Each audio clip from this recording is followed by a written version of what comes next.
নমস্কাৰ বন্ধু বান্ধৱীসকল, মোৰ চেনেললৈ আপোনালোকক স্বাগতম জনাইছোঁ। বন্ধু বান্ধৱীসকল, মোৰ এই নতুন আহিবলগীয়া ভিডিঅ'বোৰ পাবৰ বাবে ছাবস্ক্ৰাইব কৰি কাষতে থকা বেল আইকনটো টিপি দিব, যাতে মই আপলোড কৰা ভিডিঅ'বোৰ আপোনাৰ মোবাইলত নটিফিকেশ্যনৰ দ্বাৰা পাই গৈ থাকে।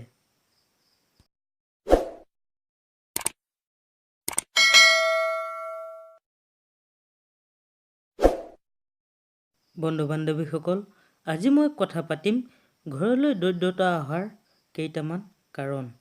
সেই কথাবোৰ জানিবলৈ আমি ভিডিঅ'টো চাব লাগিব। গতিকে আহক বন্ধু বান্ধৱীসকল, আমি ভিডিঅ'টো আৰম্ভ কৰোঁ।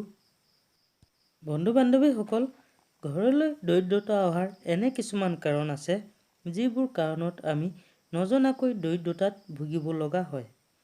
তাৰ ভিতৰত হ'ল 1 নম্বৰত ঘৰৰ যিকোনো ভঙা চিঙা বস্তু ব্যৱহাৰ কৰা, যেনে কাপ, প্লেট বা গ্লাছত যিকোনো খোৱাৰ একেবাৰে উচিত নহয়। এনেবোৰ সামগ্ৰী বহুতেই ঘৰৰ ভিতৰত ৰাখি থয়।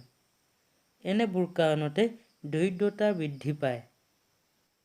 2 নম্বৰত হ'ল কেতিয়াও ফটা ছিগা কাপোৰ পৰিধান কৰা উচিত নহয়। এনেবোৰ কাৰণতো দৰিদ্ৰতাৰ কবলত পৰিব লগা হয়।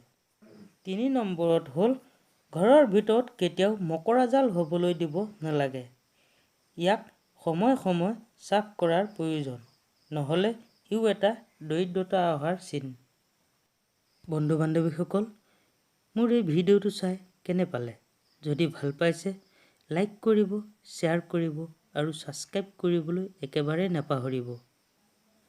বন্ধু বান্ধৱীসকল, আজিলৈ ইমানকেই কৈ মোৰ চেনেলৰ পৰা বিদায় লৈছোঁ। ধন্যবাদ।